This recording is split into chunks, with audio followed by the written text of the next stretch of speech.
segredos de uma vida feliz é a gente entender qual é o nosso lugar no mundo. Descobrir qual é a nossa missão, o nosso propósito, o que é que a gente veio fazer aqui.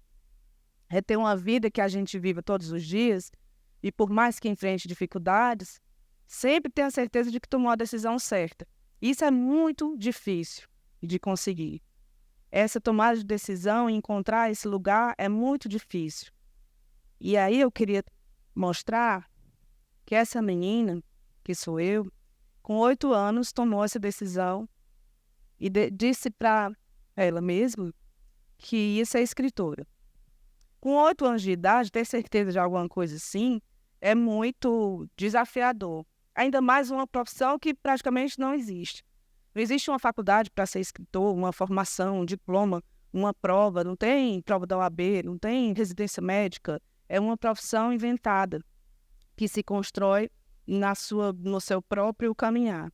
Mas ela sabia que queria ser escritora, porque essa criança escrevia demais o tempo inteiro e gostava de dedicar o tempo a criar histórias. Uma das histórias foi a de um pipoqueiro que trabalhava em frente a uma escola, que era muito querido, que tinha um carrinho de pipocas doces e salgadas, alegria, que a pipoca era doce, salgada, colorida. E um dia ele chegou para trabalhar e as crianças tinham desaparecido. Tinham ido para o mundo das bruxas e ele conseguiu resgatar as crianças. E era uma história comum de uma criança imaginativa de 8 anos de idade. E vocês também podem ter tido aí as suas experiências de escrever e criar histórias na infância. E essa brincadeira de lidar com o bem e o mal era a minha maneira de começar a entender que a vida é feita de luz e sombra. E no caso da minha vida, a sombra era muito pesada. Quando eu tinha 3 anos, o meu pai vestiu um paletó, escreveu uma carta, deu um tiro no peito e se despediu da vida. Não lembro dele. A minha mãe era esquizofrênica, paciente psiquiátrica gravíssima, agressiva, com muitas dificuldades. Eu também pouco convivi com ela. Eu fui criada por uma avó e uma tia que todos os dias se esforçavam para me mostrar a luz da vida. Mesmo que a sombra fosse tão maior, às vezes, do que a minha possibilidade de enxergar a luz. Mas a literatura estava o tempo inteiro fazendo parte nas minhas leituras e na minha mania incansável de escrever. Essa sombra que pesa na vida da gente, às vezes ela tem voz.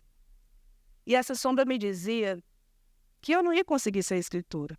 Escritores são pessoas que têm acesso a viagens pelo mundo, que conhecem outras línguas, que conhecem a arte, que conhecem a cultura, que podem se formar estudando em universidades que preparem alguém para escrever sobre a existência, e que eu não tinha acesso a nada disso.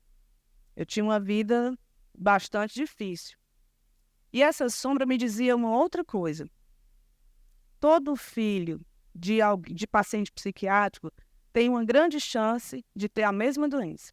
E a esquizofrenia, me avisaram, é uma doença que pode se manifestar até os 30 anos de idade.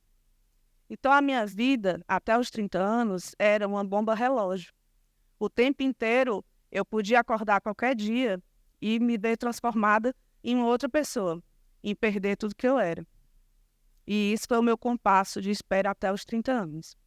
Quando chegou em 24 de fevereiro de 2005, eu fiz 30 anos. Até aí, eu me apressei em fazer tudo que eu pude fazer. Eu fiz uma faculdade de comunicação, eu fiz um mestrado em literatura, eu tive uma filha, eu dei conta de fazer as coisas que eu podia, porque nessa virada dos 30 eu não sabia o que podia acontecer comigo. Era o que me diziam, era o que essa sombra me dizia. Eu fiz 30 anos, não aconteceu nada. Acordei, estava tudo normal. Fui vivendo os outros anos, aí eu pensei, não, mas até o fim dos 30 pode acontecer alguma coisa, então é melhor ficar atenta. Quando foi em 24 de fevereiro de 2006, eu fiz 31 anos e eu estava bem. Aí, ela voltou. Eu tinha desistido de ser escritora, estava fazendo outras coisas da minha vida, estava com outros planos profissionais, e aí ela voltou e disse, você lembra quando eu disse aos 8 anos que você ia ser uma escritora famosa, que você ia ter livro publicado em outras línguas, você ia viajar ao mundo para falar desses livros? Lembra? E eu lembrei, mas eu não queria mais. porque tinham me dito que não existia, que não era possível. Eu não queria alimentar uma ilusão. Eu queria uma vida concreta que me desse um sustento e que me desse a sobrevivência, a condição de sobreviver. Mas ela dizia que ia acontecer, que ia dar certo. E ela disse mais. Tem um cara que você precisa ler, que é o Gabriel Garcia Marques, um escritor colombiano, que também teve muita dificuldade para começar a escrever, mas ele teimou, ele insistiu, ele ganhou um prêmio Nobel, e esse cara dá aula para quem quer ser escritor. Ele tem um curso que ele ministra há 20 anos numa escola de cinema em Cuba, e você vai para esse curso. Essa menina dizendo. E eu acreditei nela nesse ano de 2006. Fui atrás desse curso, desse Gabriel Garcia Marques, um dos maiores escritores do mundo. Descobri onde é que o curso funcionava, acontecia, que era nessa escola de cinema em Cuba. Mandei um e-mail para saber, perguntando como era que eu podia fazer para fazer parte desse curso. A pessoa me responde, muito obrigada pelo interesse, mas é um curso para convidados. Aí eu mandei um e-mail e disse, mas convidados como? Aí, para me humilhar, com a intenção clara de me humilhar, ele dizia para pessoas do círculo íntimo de Gabo. E ainda chamou pelo apelido, coisa que não era para o meu bi. E eu desisti e achei, não dá, não vai acontecer. Mas aí, no dia seguinte, eu vou mandar um e-mail para um outro professor. Mandei e-mail para todos os professores que estavam na lista da escola. É como se alguém entrasse aqui no site do colégio e saísse mandando e-mail para todos os professores de todas as matérias. Eu passei mais ou menos 6 meses a 8 meses, mandando e-mails e perguntando como é que eu podia fazer parte da oficina do Garcia Marques. A resposta era exatamente a mesma. É para convidados. É para pessoas indicadas pelos amigos, pela família. Então, não tinha... Essa porta não se abria. Um dia eu acordei e disse, tá bom, eu vou desistir, mas antes de desistir eu vou mandar o último e-mail. E aí eu estava mais dramática do que o meu normal e comecei o e-mail. Aí procurei um nome para quem é que eu ia mandar esse e-mail final de despedida, esse fechamento de ciclo. E aí achei o nome de uma mulher que eu não tinha visto ainda, Maria Júlia. E aí mandei, prezada Maria Júlia. Meu nome é Socorro Aciola, estou há muito tempo tentando saber notícias sobre essa oficina e vejo que realmente é impossível. Aí comecei. Às vezes nós sonhamos sonhos que nunca vão se realizar. Diante da tristeza, do impossível, só me resta secar minhas lágrimas. Era daí para pior. Só me resta secar minhas lágrimas e me conformar. Porque às vezes a vida... Aí era assim, eu tenho vergonha desse meio. Um dia me pediram para colocar num programa, eu disse que não tinha encontrado, mas eu encontrei. É porque me desabona muito, é muito dramático. E aí, para terminar, eu dizia, eu não vou mais mandar e-mails perguntando, eu já entendi que não é para mim. Adeus. Só que era em espanhol, né? Então ficava pior. Eu botei adiós. E aí a mulher me respondeu com 3 minutos. Aí disse, olha, a gente, Socorro, estimada Socorro, eu já sei do seu interesse na oficina do Gabriel Garcia Marques. O detalhe é que os professores só falavam disso, eles almoçavam todos juntos, todo dia eles riam quem é que tinha recebido o e-mail do dia. E ela falou que a oficina... que naquele ano de 2006, o Garcia Marques já tinha mandado a lista da oficina, mas a oficina tinha 10 vagas e ele só mandou 9 nomes. Mas ela não podia colocar o meu nome na lista. Eu tinha que mandar da terça para a quinta, e um parágrafo o meu currículo e outro parágrafo o resumo de uma história que eu quisesse desenvolver na oficina. Ela ia mandar por fax para ele, se ele gostasse, eu estava convidado. Tudo pago. Tinha que pagar nada. E a porta estava aberta e de um dia para o outro eu tinha que inventar uma história que agradasse um prêmio Nobel. E eu não inventei. Eu peguei emprestado um dos causos dessa nossa terra, do Ceará, que nunca vai deixar de dar causa para os escritores escreverem, que é a história da cabeça do santo de caridade, corpo no alto do morro e a cabeça no chão até hoje. Foi a história que eu mandei, eu fui selecionada, e a minha única dificuldade foi provar para o Gabriel Garcia Marques que a cabeça existe. Era 2006, não tinha smartphone, não podia abrir e mostrar no YouTube, e eu tive que arranjar uma filmagem porque ele não acreditava que existia no Ceará um lugar com a cabeça de santo do tamanho de uma casa, onde as pessoas podiam entrar e o meu personagem podia ouvir a oração das mulheres. Foi uma semana que me fez lembrar de tudo que ela disse desde o começo, de que ia dar certo e que ia acontecer. Porque agora quem estava me dizendo era o Gabriel Garcia Marques.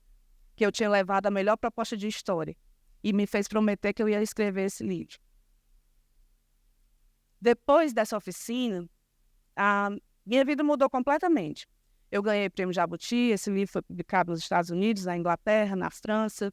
Esse ano foi publicado no México, América Latina, vai ser publicado na Itália. Eu viajei o mundo, eu dei um monte de palestra de curso em vários lugares, eu fiz um mestrado, eu fiz um doutorado, mas aquela sombra continuava me perguntando para que serve essa profissão de escrever história.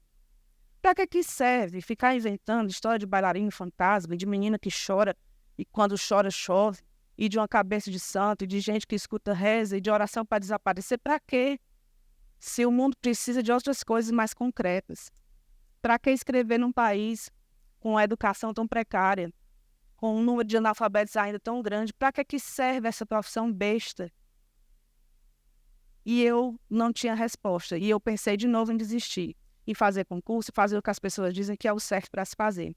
Mas aí eu recebi um convite, um e-mail de uma professora da Faculdade de Direito de Vitória, do Espírito Santo, me dizendo que eles adotaram o Cabeça do Santo num projeto de remissão de pena pela leitura, num presídio de segurança máxima, num pavilhão de crimes hediondos. Os presos eram super resistentes a ler os livros e o Cabeça do Santo foi aceito pelos 60 internos desse pavilhão. E eles estavam pedindo que eu fosse até lá. E eu fui. Eu cheguei e um deles estava muito ansioso para falar e ele me disse: olha, eu estou institucionalizado desde os 14 anos, a vida inteira, eu aprendi a ler dentro da prisão. Eu não gosto de livro, eu não queria participar desse negócio.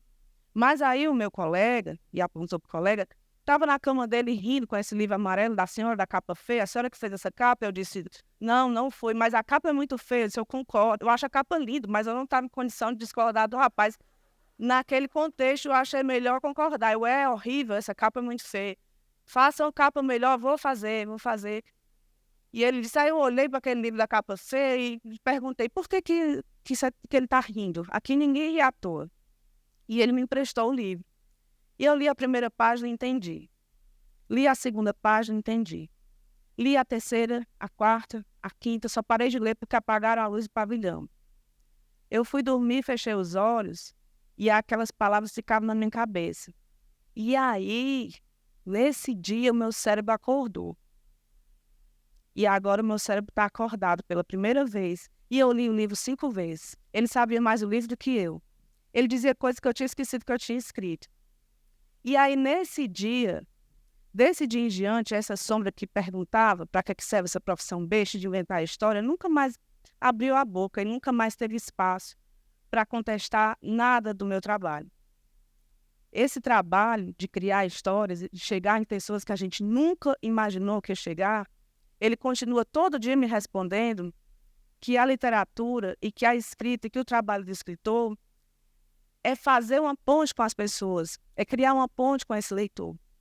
Por mais que eu não tenha tido uma condição de vida na infância que eu pudesse viajar ao mundo e me preparar como eu achava que devia, eu sei de outras coisas. Eu sei o que é ser filha de suicida, eu sei o que é levar uma mãe para ser internada no hospital psiquiátrico, eu sei o que é sofrimento, orfandade, mas eu também, por isso mesmo, sei o que é alegria e o que é esperança. E a importância de ser alegre e ter esperança, mesmo quando a nuvem e a sombra parecem muito maior do que a luz luzida. E aí, eu tenho 48 anos. Essa menina tinha 8 anos quando ela tomou a decisão de ser escritora. E todo dia eu agradeço muito a ela por não me deixar desistir, por continuar existindo tão forte dentro de mim e por ensinar para mim, para que eu possa ensinar para os meus leitores, que a coisa mais importante na vida é não perder a capacidade de acreditar no impossível. Muito obrigada.